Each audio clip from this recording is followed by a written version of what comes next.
to this meeting today, which is going to be a talk by Margaret Roberts in the fifth mark of mission.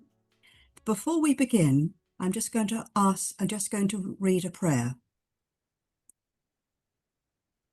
And it's because of what's going on in the world right now. There's a quote from Hosea. We pray for all those caught up in conflict and war. And as Hosea said, I shall break the bow and the sword and warfare and banish them from the country, and I will let them sleep secure.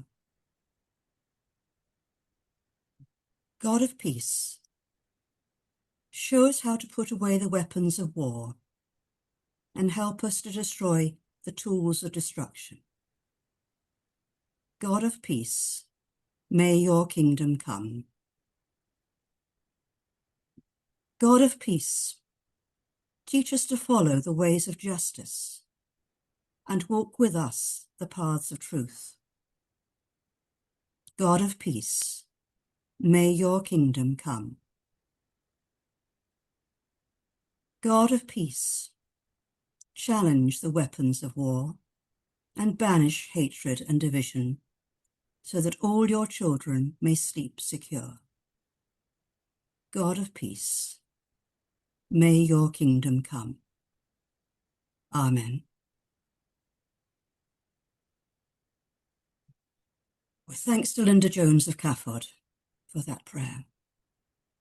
Well, I'd like to introduce Margaret Roberts, a very valued member of Green Christian, a member of our church's project group, and she's going to talk today about the fifth mark of mission and being a fifth mark missioner. Got it right. So I'll hand over to Margaret now. Thank you. And I'll bring up your first slide, Margaret. Thank you. I do apologise before I start because I'm speaking from an Anglican perspective, and I recognise that people are not always, that not everybody's Anglican, thankfully. Please try and translate this to your own setting with your own mission statements. And we'd love to know at the end what it is that your particular denomination or church have in their mission statement. So mission statements, what are they? They describe why an organisation exists and what is its overall goal. They are supposed to succinctly clarify the culture, values, ethics, fundamental goals and agenda. They are a showcase window into what the organisation is all about, a reaching out to explain who we are and what we stand for. Even if people don't fully understand what a mission statement is, they are subconsciously used to them. If I were to say Ron Seal, you would all say, it does exactly what it says on the tin. Very clever, posting you towards wider instructions, but also creating a feeling of trust and transparency. Most churches have mission statements, which may be as short as it does what it says on the tin, and are similarly meant to encapsulate what a church stands for and what its values are, such as, we are a welcoming community of believers from many backgrounds who help each other to know Jesus better and make him known in our neighbourhood. Or, we exist to welcome people to faith, equip people with a faith that works in real life, and send us in service into the world in Jesus' name. The issue with these statements is, where do you go to read what it says on the tin? The actual instructions on how to put flesh on these statements. How do you make Jesus known in your neighbourhood? What are you sent out in service into the world in Jesus' name to do? The 5 marks of mission are first steps in covering all the bases, but then each needs drilling down a bit more. How many people think their church is familiar with the 5 marks of mission? How many reference them in their work? Can you name them? The mission of the church is the mission of Christ. Number 1, to proclaim the good news of the kingdom. Number 2, to teach, baptize and nurture new believers. Number 3, to respond to human need by loving service. Number 4, to transform unjust structures of society, to challenge violence of every kind, and pursue peace and reconciliation. And number 5, to strive to safeguard the integrity of creation and sustain and renew the life of the earth. They're also known in shorthand as tell, teach, tend, transform, and treasure. I can't remember them exactly word for word, but it's going to be a takeaway point for me to do so. It's always good to parrot back someone else's rules. When I home educated and people would ask me, can you do that? I would say, Section 46 of the 1944 Education Act states that children are to be educated in school or otherwise. Nobody questioned me further after that. Obviously, if you're not an Anglican, you have your own set, so learn those. But if you can't find them, just say the 5th mark of mission is to strive to safeguard the integrity of creation and to sustain and renew the life of the earth. Nobody will turn around and say, that's just the Church of England, we don't hold to that. This is about speaking with authority, which I will come back to later. They are not to be seen as an ever-changing creed, but are thankfully viewed as dynamic and evolving. Here's how they evolved. And I'm going to ask a question, so you may want to just unmute and shout out if you know. Don't tell me if you know from the top. The Anglican Consultative Council first developed the 4 marks balancing evangelism and social action when, and the film pictures might give you a clue. Anybody know when those films came out? 1990s, wasn't it? 1980s, ridiculous. Drew? Oh, sorry. I was just chuntering to myself. I was thinking it was early 1990s. 1988. Jenny says 1988. Yeah. 1984 is the answer. So a long time back. Then in the Anglican Consultative Council adds a 5th mark of mission in response to a growing understanding of the global ecological crisis and the biblical care to call for creation. When? The films give it away. Call out, unmute and call out some dates. Oh, nobody going to have a go? 2006. Wow. No, it's 1990. So though the film pictures themselves actually give you the idea that it was a long time ago that these things were brought about, a long time ago. And personally, I didn't know about them until fairly recently, which is quite sad, really. My church didn't teach it. At that time in 1990, they said, we now feel that our understanding of the ecological crisis and indeed of the threats to the unity of all creation means that we have to add a 5th affirmation to safeguard the integrity of creation. And that was a while back. Church has been thinking about this for some decades. They were amended again in 2012 when the wording of the 4th mark was refined to the more explicitly to include the pursuit of peace and reconciliation. In 2020, the General Synod recognised that the global climate emergency is a crisis for God's creation and a fundamental injustice.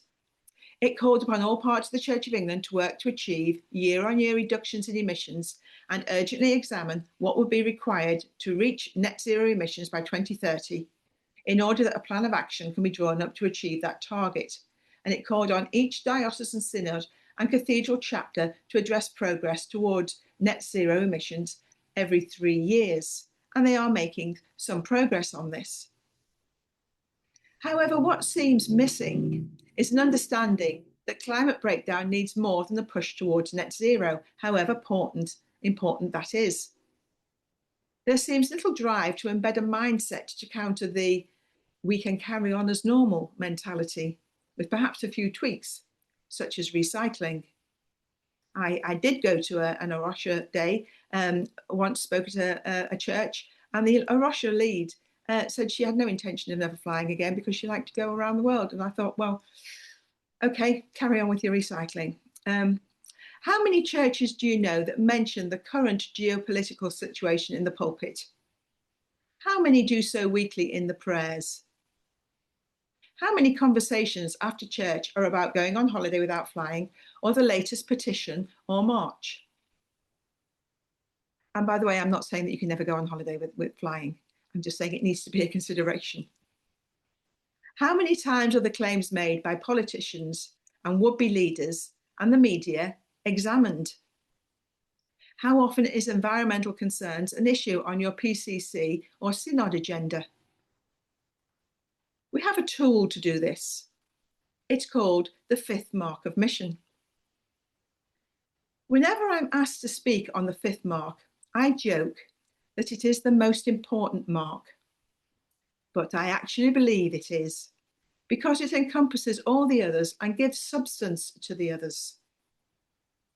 If we are striving to safeguard the integrity of creation and sustain and renew the life of the earth, we have to be working to transform unjust structures of society, to challenge violence of every kind, and be pursuing peace and reconciliation. Climate change affects the poorest and dispossessed first, both globally and within every country. Climate change is happening because of our violence towards the earth and anything or anybody that gets in the way of its incessant plunder for resources and profit. Wars are fought over oil and other minerals. Soon they will be fought over water. We need an understanding of what even a vaguely equal share looks like. Does our church inform us of this? If we are striving to safeguard the integrity of creation and sustain and renew the life of the earth, we will naturally be responding to human need by loving service.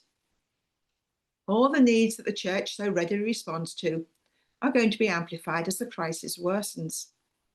Food insecurity, homelessness, fuel poverty, poor mental health. Without giving up on the care programs we're already involved in, we need to be working to halt every fraction of a degree warming, to mitigate the harm, and to make the church aware of the call that is upon us in the years ahead. Green Christian's last conference focused on adaptation and resilience, looking at what is ahead. When we teach, baptize, and nurture so that we may be formed into the likeness of Christ, that's the third mark, we cannot be doing that effectively if we are not talking about the practicalities of striving to safeguard the integrity of creation and sustain and renew the life of the earth. Being a disciple has to include doing our utmost by all means possible to live lightly on the earth and to extend our influence, whatever that may be. Does our church teach this? Some churches have included a clause about creation care in their baptismal vows. And finally, what they claim is number one, proclaim the good news. What is the good news? That's a subject for discussion on its own. Is the message you hear from your church that we need Jesus to forgive us our sins and give us a relationship with God and enable us to live forever? Or is it more in line with what Jesus said of himself? That he had come to bring good news to the poor, to bind up the brokenhearted, to proclaim freedom for the captives and comfort for those who mourn. It's a restoration vision, a mission of healing and justice that we are invited to participate in. The fourth and fifth marks of mission are the gospel. So what can we do to make these marks of mission come alive in our churches by focusing on the fifth mark? Do an audit. Ask the church where it considers it is being missional. Your vicar or minister should fall over themselves with gratitude that you are encouraging the congregation to think more missionally.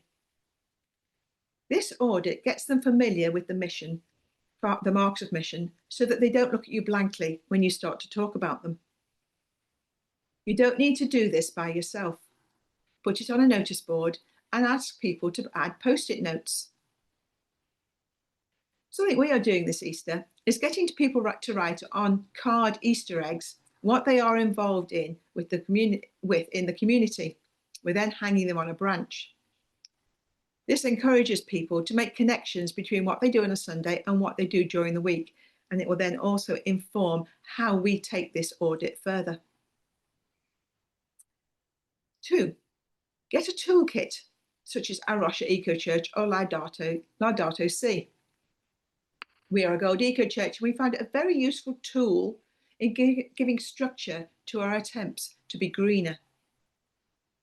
A tip is to log everything with a photograph and then see where that slots in, rather than starting with the criteria and trying to find what you do that fits it. Don't sweat about the buildings. There is little you can actually do about that unless you're having a refit, but you can do loads on community involvement, lifestyle, and activism. Remember, the aim is not to get the awards, but to bring the congregation with you on a journey, to get them to understand that creation care is a lot more than recycling. A Rocha now includes more on pushing for structural change. Lifestyle changes on their own will not bring about the desired outcome. Number 3, communicate. We call this the drip, drip, drip method, and enough drips sometimes make a rock. There's some caves in Derbyshire. Use all the communication methods you already have. Notice sheets, spoken notices, notice boards, email lists, railings, wayside pulpits, and please add any more you might think about in the chat. Use them to talk about what we as a church are doing. Even if it is only one person, they are representing the congregation, whether they like it or not. Last Saturday, I went to Unite Alliance March in London. I wrote a paragraph about it, and it's being added to the next monthly emailed notices. I may even offer it to a neighbouring parish because they're always looking to fill their bi-monthly parish news, which they sell around the village. Keep on harping on. You are allowed to be repetitive on this. Not everyone hears what you say first time. It may take 3 or more goes before you have reached the full potential of your sphere of influence. Number 4, look to enlarge your network. Create new ways of communicating.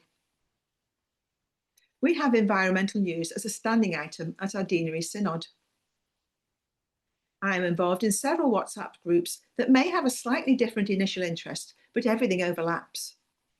In one group that was set up several years ago to learn how to live greener, it's now talking about Paul Marshall's far-right ideology infiltrating churches. With just a few clicks, you can disseminate info so easily. Then there's always social media. My friend Barbara, who looks after that side of things, is a whiz at hashtagging lots of other groups she thinks might be vaguely interested. 5, advertise your merchandise. Get enthusiastic about the new Green Christian magazine is out now and is at the back of church. Photocopy an article for the notice board, news sheet. Use your railings to announce Earth Day, etc., etc. And 6, finally, I think, most importantly, speak with authority. Get yourself a title. I know that feels uncomfortable, but I have found it very helpful. Often when I am asked to do something, or write an email, or sign a petition, I can feel reticent or uncomfortable thinking that I'm not anybody particularly special or talented. But then I remember this is not me doing this. It's the role that I'm inhabiting. Like a child dressing up, you become the role for as long as you want to inhabit it. When I became a licensed lay minister reader, I knew that I wanted my focus not to be a single church setting, but to have a wider influence on the issue of climate change. I told my bishop I wanted to be a pioneer in the 5th mark of mission. I chose that terminology because it was the language the church was used to. She said that was a good idea, but the role of pioneer LLM didn't exist within this diocese. And as the time drew nearer, closer for my licensing, it was decided by the vicar of the church I was going to be licensed to, who was at that time also the bishop's chaplain, the local warden of readers, and the head of reader training, that I would just use the title anyway. So the role was created for me to live into. We can all do that. St. Mark's Environment Champion. A Russia lead, PCC climate correspondent, Fifth Mark ambassador, Green Christian rep. Come up with more ideas in your breakout groups. Get recognised by your PCC. And why is this useful? Because it is a commissioning by your church. It gives you permission to go on about it, to push for new initiatives, to give you a platform. It stops it from being your hobby horse to something the church deems important. And it gives you courage, because it is not you speaking, but the role.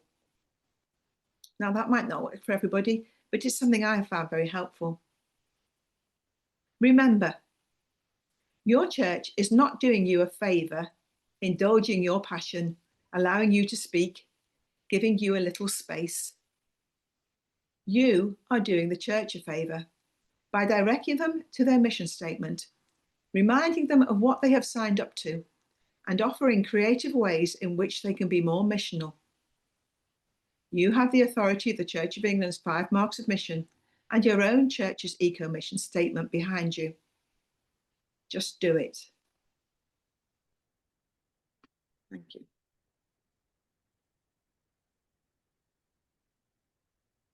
Thank you so much, Margaret. That was fascinating, and thank you for what you're doing too. Now we're going to go into breakout groups for a quarter of an hour. David, have you put the questions in the chat? Great.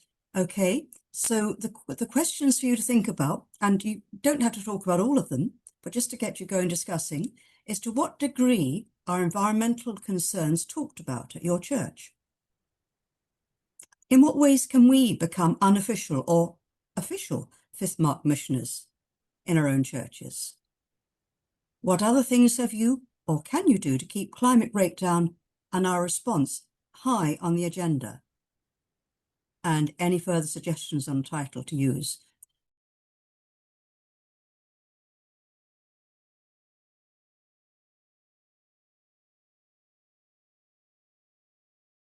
Right, so either questions to Margaret or things that you were talking about in your group that you'd like to share with the group. So it really is over to you now. And Jeff and Sandy have got their hand up first. So Jeff and Sandy, go ahead. I think, Margaret, you said that Are you recording this? Yes. I'm happy to be recorded. Yes. Yes. Okay. Carry on, Jeff, please. I think Margaret said that on her deanery synod, she'd got a standing item for environment. Is that right? And what do you do on those slots, please? Yes, we do have a standing item. We've had that many deans, area deans, or whatever they call them these days, and we had some very eco-minded ones. So we pushed through having this. So safeguarding has to be a standing item on an agenda, so we pushed it through as well. So what we do is we get out some notes that's to send out prior to the meeting, and if we're lucky, we get a 5-minute slot or whatever to go through the notes, or maybe show some slides or something like that. If we sometimes get pushed out because the rest of the meeting takes over, but in the we highlight things that have happened and things that are going to happen. We have no way of knowing at the moment how far it's trickling down into the churches, but we're aiming to push that a bit further and create a WhatsApp group for the deanery for anybody that might be interested. Great, thank you, Margaret. Come on, must be other questions you want. Has anybody, who else has got an eco church, and which would mean you must have made a start on this sort of journey? And have you any thoughts, anything you can suggest that has helped you? I'm looking at, in particular, Margaret's talked about being having an official title, but have you found a way of having a voice in your own church, to be an unofficial person who is banging the drum on these issues? Anne, yes, you've been battling for many years. Okay. Well, I've been sort of quietly carrying on in the background, and I now chair the eco group at our church. And we got bored of never ever getting any attention from the front, and the vicar is horribly protective about speaking from the front of the church. So we got a notice board at the back, and we try and make it as colourful and as silly as we possibly can, and have one thing or possibly two that we're trying to advertise, something there, something that's coming up, some piece of information. I don't know how successful we are, but at least we've got something that we can put in front of people. And I liked Margaret's idea of, put it on the railings, put it somewhere conspicuous. Yeah, it's about communicating the message any way you can, but why not be silly and conspicuous? And can I ask, Anne, how often you change the message on your boards? Once a month, we have the board out and we catch people, and we don't try and do it more often than that, partly because the group is so disparate and not all the time in church. I mean, but once a month, we can commit ourselves to being there with our board and saying, so we did fair trade Easter eggs, last one, and something else as well. Yes, and the church cleaning, the churchyard working group. Always trying to think ahead, put something out there. We said, get planting, and I brought some seeds in. Just be visual, and once a month. That's a good idea. I have a board for Green Christian in my church. I don't change anything on it, and I should. Margaret, that was such a good question. And that's such a good prompt. Yes, thank you. Sophie, can you unmute yourself? Yes, in our group we had 2 gold awards already, and I was representing the Methodist Church, which got a silver award and applied for a gold award. So you were asking if we had awards. We were in a very good group like that. So in the Methodist Church, I started the eco group about a year ago, and we do have a green message in the weekly newsletter. It's longer or shorter depending on who edits the newsletter. But we do have a message. It's either the minutes of the eco group meeting, or it's a green tip, or I call it a green food for thought, which is a little bit deeper, like thinking of flying or some things like that. So there is a regular drip, drip, drip, but it doesn't work very well.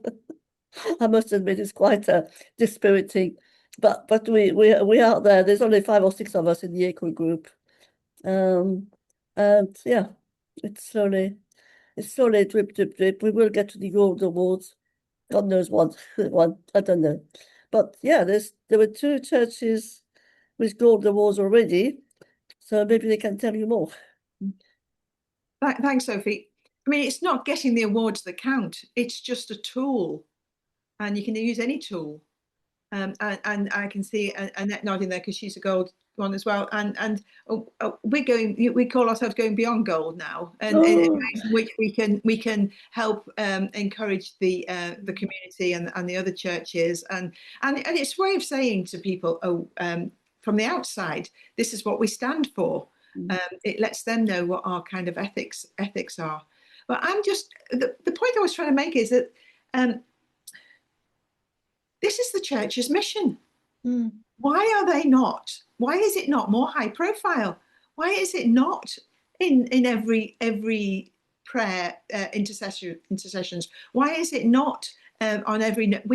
Barbara, just correct me if I'm wrong here, but Barbara Fernley, that we have an eco note on every week, don't we? On our notice sheets. I don't know where she is. Is she going to answer me? Yeah, she's nodding. You can unmute Barbara and talk to us. Am I unmuted now? Yes, you are. Yes. Our monthly news sheet is very eco and very much outside. It's not just about church things. It's what's going on in the world, like Earth Hour and Earth Day's coming up, isn't it? Where we're asking people to think about what we're doing, how we live in our lives, a change of life, change of thought. Yeah, and there's also a little box, isn't there, on the weekly sheets as well? Yes. Yeah. A different little box every time. So, and that comes from a Russia, so you don't have to think about it. You can just copy and paste it from a Russia. Oh.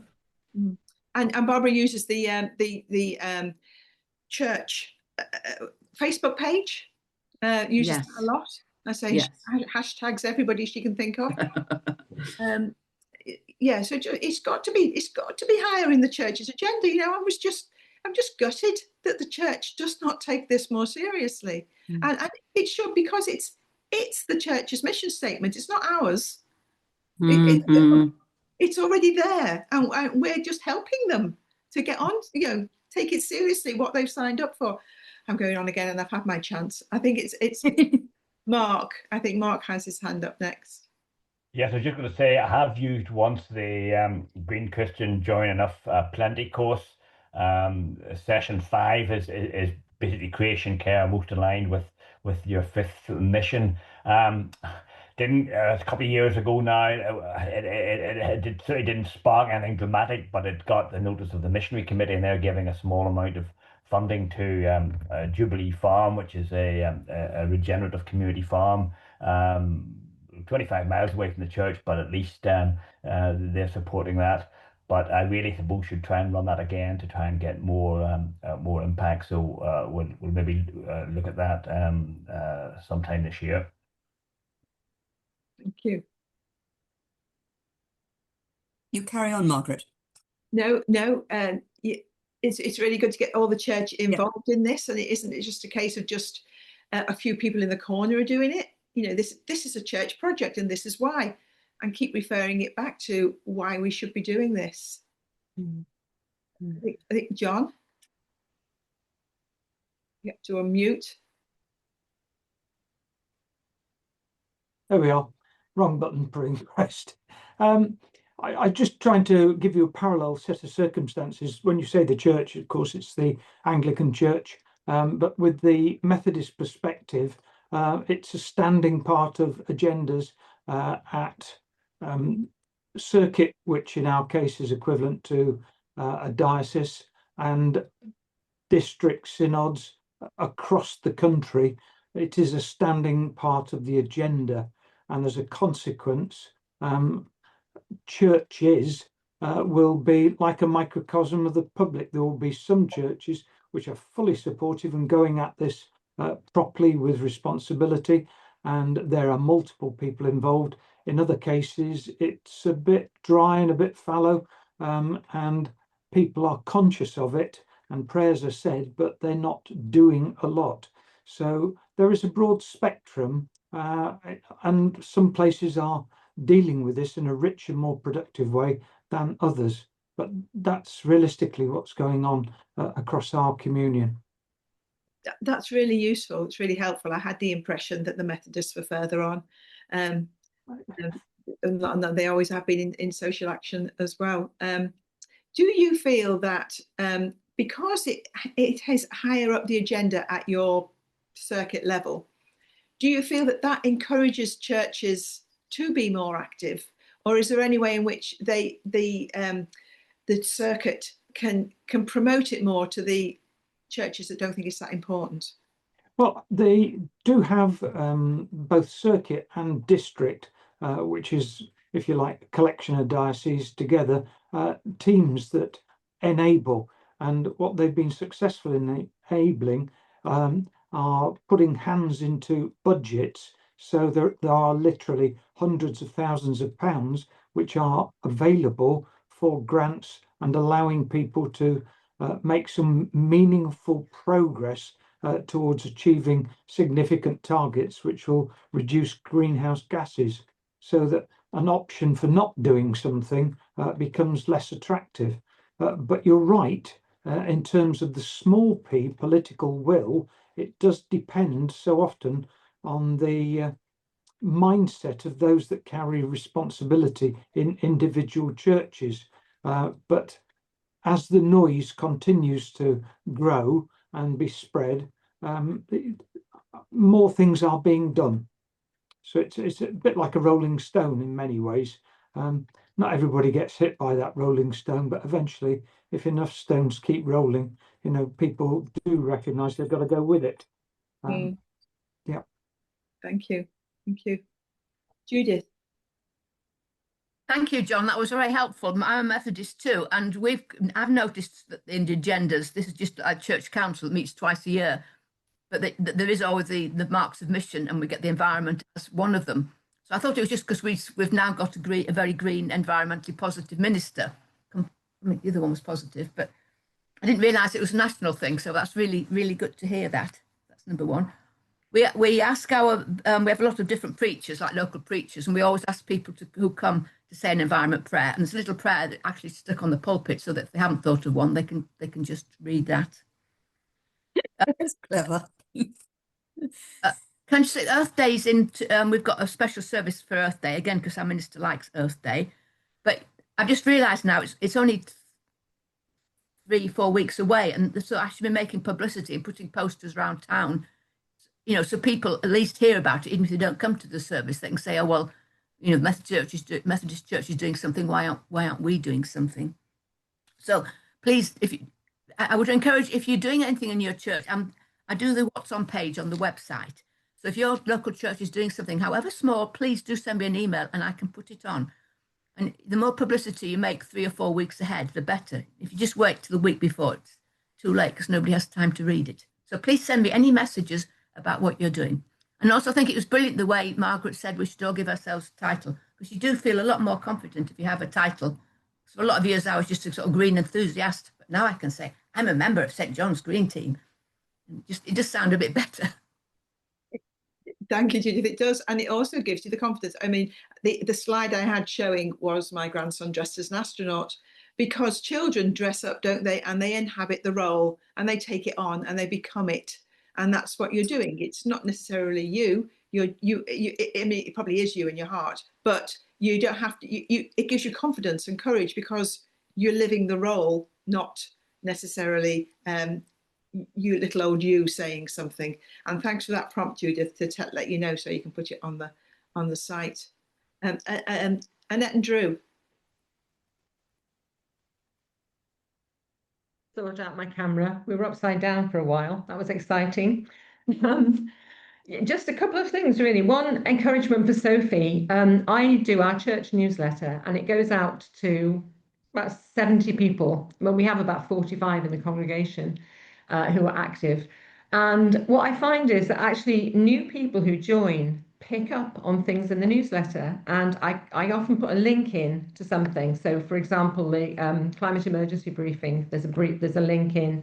If there's an action locally, I put a link in.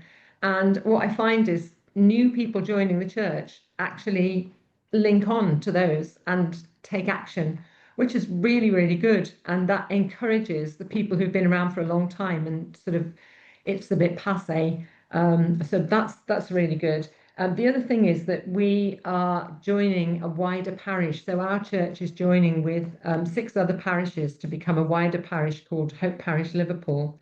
And we had to have a mission statement. So Drew and I have been quite active. So it's muscling in there and making sure that we were in at the beginning. And one of our key points is climate justice. So that's as part of our mission statement. That's a really big thing. Another one is neurodiverse children, and another one is, I can't remember what the other one is. But anyway, the important one for us was climate justice. And that sort of translates to things like using land, looking at growing, how we use the land, rewilding, flow of food and food justice, food sustainability, and then looking at one of the things that we say very, very often is look around to see what God is doing and join in. I think that's something that's helpful for us as a growing parish as well.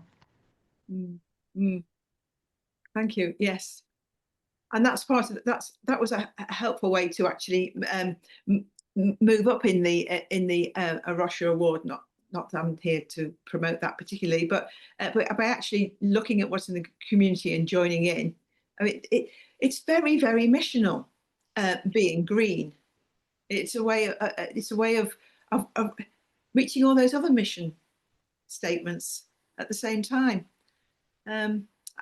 Yeah, I don't know why churches don't take it more seriously. Something that happened in our group, my group don't mind me sharing, is that a couple of people came from quite wealthy parishes, and it was lip service that was more or less done to the Fifth Marker Mission. It didn't seem to affect people's lifestyle whatsoever, and they felt that they could. It was just a peripheral issue, really, an important one, but peripheral. And we had somebody from a deprived parish in Grimsby, and it was central because they had so little that they had to they grow their own food and they feed people, and it's not a case of where they're going abroad for their holiday or whatever. I thought it was really, really interesting that actually poverty is not. I'm not saying poverty is good, but I'm saying it does help people have a sense of community more and makes people face the real issues in life. I hope I've put that right. If the person whose church it is wants to jump in, they're very welcome to. Sorry, I'm still struggling a bit. I think actually one of the most interesting debates that we've had over our time is the actual newsletters, because I use recycled paper and I write notices on cardboard boxes rather than other things, and I use the ink dulled down, not on automatic, so it comes out slightly grayer, so I use less ink and things like that. And this has caused so much controversy, because people have said, well, why don't you use proper white paper, and why don't you make it dark, and why is it not, why this is something that it's easily torn in our handbags and stuff. And I say, but that sort of is counterproductive to what we're trying to do. The idea is that we use recycled stuff. And even a simple thing like a newsletter, which we produce every week, actually, because we do our weekly program on what's happening, and we do put eco stuff in it. I think it's not necessarily cheaper, but it certainly, for me, it says more about what we are into, rather than just a shiny white piece of paper with black writing on it. And also, we don't do a lot of printing colour and pictures anymore. And cardboard, we use notice boards. We cut up the cardboard and put it down, and we use cardboard everywhere. We plant on cardboard and all sorts of things. But it's just thinking about what people have at home, really, and about what is to be used. It's easy. Yeah, I'm sorry, I've lost my thoughts then. It's easier to tell people, or not tell people. It's easier to share with people things that they can do at home and reuse, rather than say, well, you need this and you need that, and you need to be able to fit in here, and you need to be able to do this. We just say, whatever you've got, we'll use it. And it makes it so much more accessible for everybody, rather than saying you have to have this and you have to have that. If that does that make sense? I'm sort of rambling a bit. Sorry. No, that made but eminent sense. it is absolutely, it is actually essential, because you can't go out and buy stuff constantly. You can't go out and provide stuff constantly. You can't go out and use all your resources once or twice a year, because we're seeing people every week. So it's got to be sustainable. It's got to be something. We couldn't afford to buy people pizza and meat every week, but we can make them lentils and carrot butter bean soup, because we've grown the carrots and the onions ourselves. So it's got to be sustainable in that sense, and it's a response to where we are, to our people, and to what we believe God has called us to be in our community. If that makes, that's what I'm trying to say. Thank you. Yeah, it was really speaking to you in the group. It was really, really encouraging. And what you say is right, that thinking green affects absolutely everything that you do, and including how you photocopy and what your promotional material looks like. And we were thinking about how wealthy churches often go and plant in less wealthy areas, taking all their resources and making it all shiny and what have you. And that's not the way it should be. We need people from deprived areas taking their resources, their own stuff. It doesn't reflect the people that you're trying to talk to and share with. And also, one of the biggest issues in Grimsby, in the area that we live, is litter. So I said, why are we producing leaflets that are going to end up on the floor? I don't want our church's leaflets being found on the floor and in the grounds and the bushes and all around. That's just adding to other people's hassle. If you want people to come to our events and to our places, you have to invite them. You have to go out and ask them. It's not a case of just. So actually, we have a group on a Wednesday morning that goes sit in the car park and drink coffee and share. And we also had a debate about what we were going to give people to invite them into our cafe. So we gave them milk bottle tops with a little Salvation Army crest on, rather than a leaflet, so that they could just come in and exchange it for a cup of coffee. Because we've had to have all these sort of discussions, all these details, because we didn't want the expense of printing. I didn't want our rubbish on the floor or adding to the littering. I didn't want to use more ink or add to what is already the problem in this town, if that makes sense. So all these things have had to be discussed from the very beginning. Thank you. Thank you. That's show, not tell, isn't it? That's brilliant. Jeff and Sandy. And very briefly, last question. Okay. Very briefly, yes. Our church was very proud of going over from plastic cups for drinking to compostable ones. Well, I don't know if you've ever tried to compost them, but basically what I do is, and I'm just swamped with them now, I bring them home and dry them out, because coffee is the best glue you ever had. You can't separate them once you get them in a pile.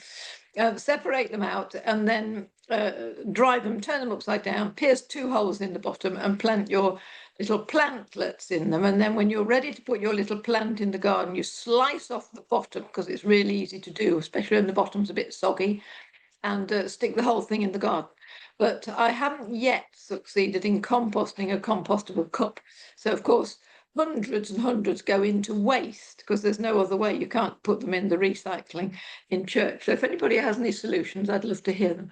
But having said that, we haven't worked very hard at doing it from the front of church, but more and more people are bringing keep cups. And every Sunday, the ones with the keep cups are kind of there, lined up first. So it's a sort of unwritten message. Anyway, I'll shut up. Yeah, well, I was in church recently, and they said you must bring your own cup to church. Excellent. Thank you, John. I'm going to just leave you for a moment. We try to finish officially at 15:15, but we always keep the link open, so there may be a chance for you to come in again then. Now, there's a couple of things coming up that are very relevant to what has been talked about here today, on what we would like us all to get our churches doing. And I'm just going to share screen with the Green Christian website, if it'll come up. Right. So on the 15th of April, we're going to run a workshop to get people, as many of our members as possible, to host a people's emergency briefing. Ruth, would you like to just say a few words about this? I'm throwing this to you without any warning. Sure. I mean, we decided this today, so we haven't got a lot of information, but you can sign up for it already. And we're really hoping that we'll have people there that really know about this. But we will also, any of you that are running it in your church, come and help tell us things you've learnt, obstacles you've overcome, and then any questions that you're not sure about, or if you're totally new. So we want this to be really very much a discussion. And I mean, I think the People's Emergency Briefing, which is the film based on the National Emergency Briefing, which is the top scientists, economists, people talking about where we are with climate and nature and where we have to go. And for me, it's I've been a climate campaign. Sorry, I will stop. I've been campaigning on climate and nature for 30 years, 40, 35, 30 years probably. And this is one of these moments that gives me hope and think this is something we have to do on. And our church is prophetic and also pastoral. So do come along and find out about it. Thank you. Sorry, I'll shut up, Barbara. You shouldn't have asked. Thank you, Ruth. No, that's no problem. There's an introduction to Green Christian on the 16th of April, the day after, which is mainly for new Green Christian members. But any of you on the call would like to know more about Green Christian, come along and find out a bit more about all the different things that we do. But then the next workshop is also a project of our churches group, which Margaret, Ruth and myself, Melly Nazareth and others are in. And we are, on Wednesday, 6th of May, we're going to be talking with you all about the Million Acts of Hope and the hope that we can get churches involved with this national day of action in the middle of May. I think it starts on the 13th. So the idea is little tiny things that we do, some of the things that you've been talking about today in our own community that make people, encourage people, and just a little bit of kindness that just makes a difference. So it can be little tiny things, it can be big events you might be organising. Come along on 6th of May and find out more about what we'd like you to do with your own church. And then the next, we've got where are we? That's right. And we've then got a very exciting talk Wednesday, the 20th of May, when Julian Elwood and Andrew Davis have written a super book. And Julian Elwood has agreed to come and talk to us, not just how we can reduce emissions, but how we can live, hope, lead and take responsibility. So that's another one we hope to see you at. That will be a talk followed by a sort of more formal question and answer session. So if I stop sharing, and just as we come to the end, the final thing, I'd like Margaret, please, to close with prayer. Over to you, Margaret. If we could just keep quiet and silent for a moment. Thank you. I'm using a prayer from Pope Francis, the Laudato Si prayer book. Some of you will be very familiar with this. All-powerful God, you are present in the whole universe and in the smallest of your creatures. You embrace with your tenderness all that exists. Pour out upon us the power of your love, that we may protect life and beauty. Fill us with peace, that we may live as brothers and sisters, harming no one. O God of the poor, help us to rescue the abandoned and forgotten of this earth, so precious in your eyes. Bring healing to our lives, that we may protect the world and not prey on it, that we may sow beauty, not pollution and destruction. Touch the hearts of those who look only for gain at the expense of the poor and the earth. Teach us to discover the worth of each thing, to be filled with awe and contemplation, to recognize that we are profoundly united with every creature as we journey toward your infinite light. We thank you for being with us each day. Encourage us, we pray, in our struggle for justice, love, and peace. Amen.